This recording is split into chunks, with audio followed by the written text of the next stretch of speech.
some time with us this morning to talk about your son. Mrs. Wright, you said that your son Daunte called you after he had been pulled over by the police. Can you please share with us what you all said to each other?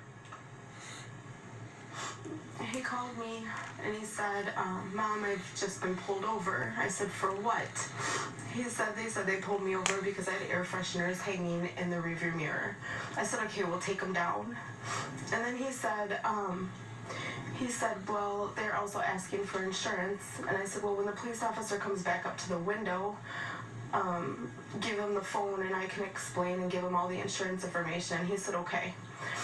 And then the police officers came back up to the window and asked Daunte to step out of the car. And Daunte said, for what? Am I in trouble? And the officer said, we're going to explain that when you step out of the car. And they asked him to put the phone down. And I heard the phone getting put down pretty hard, whether it was on the floor. I don't know where he put the phone down. And then I heard scuffling and the girl that was with him screaming.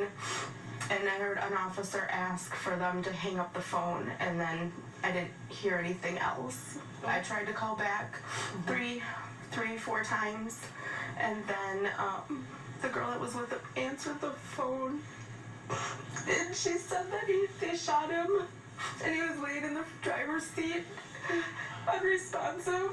And then I heard an officer ask her to hang up the phone again, and then after that, this is the last time I see my son. I haven't seen him since. I'm so sorry. It's just the anguish. And Mrs. Wright, you were on the phone for so long with your son, and it seemed at first that things were under control. Do you have any idea how it escalated the way that it did? Why it escalated the way that it did? I don't know. I know my son was scared. He's afraid of the police. And I just seen and heard the fear in his voice, but I don't know why. And it should have never, ever escalated the way it did. No, ma'am. And Mr. Wright, how did you get word, and what did police initially tell you about the shooting, sir?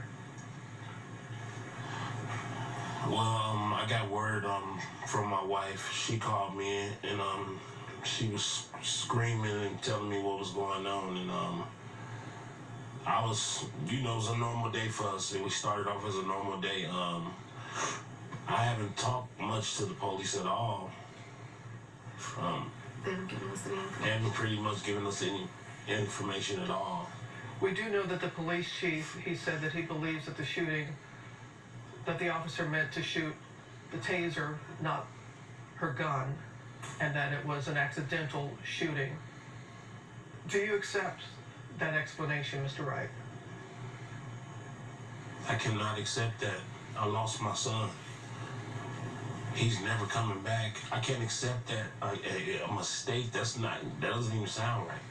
This officer that's been on the force for 26 years.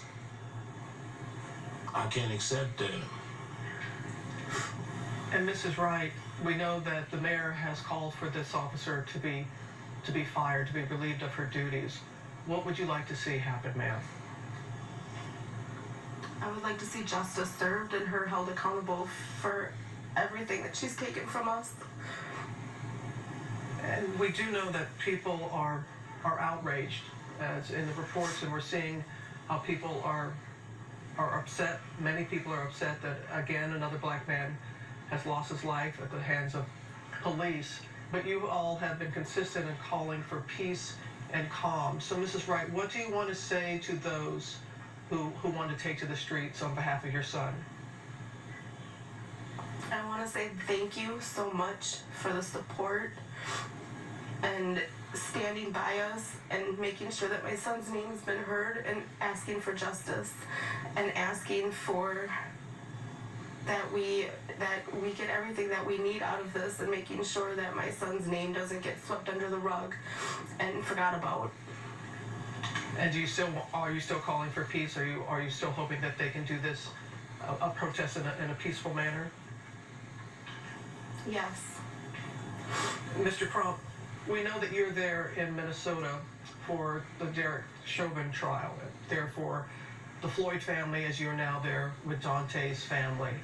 And as Daunte's father said, and as we said in the report, this police officer, 26 years, not a rookie, 26 years on the force. It was actually training another officer at the time.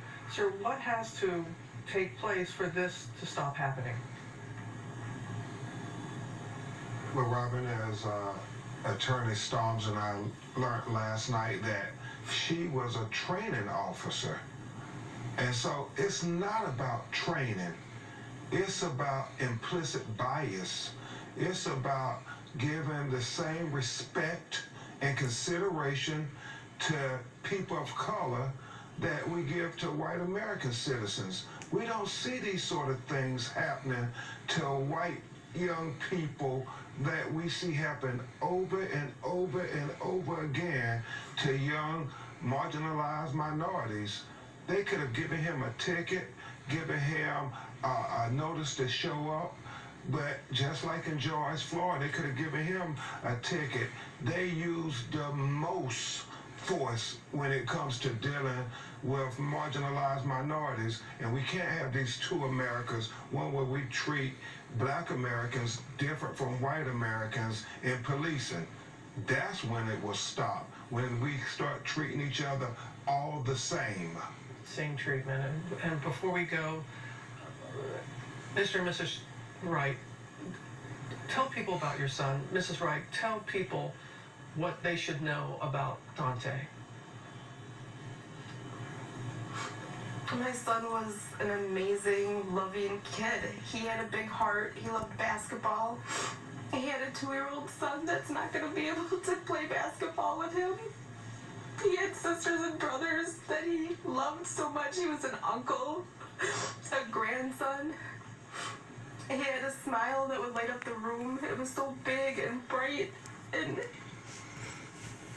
he was amazing, and he's my son, and he's never he just had his whole life taken away from him. We had our hearts pulled out of our chest. He was my baby. Mr. and Mrs. Wright, thank you for your strength and being with us this morning and sharing about your son. And again, our hearts go out to you. And thank you very much. Thank you. Please take care. Thank you. George. And our hearts certainly do go out to them.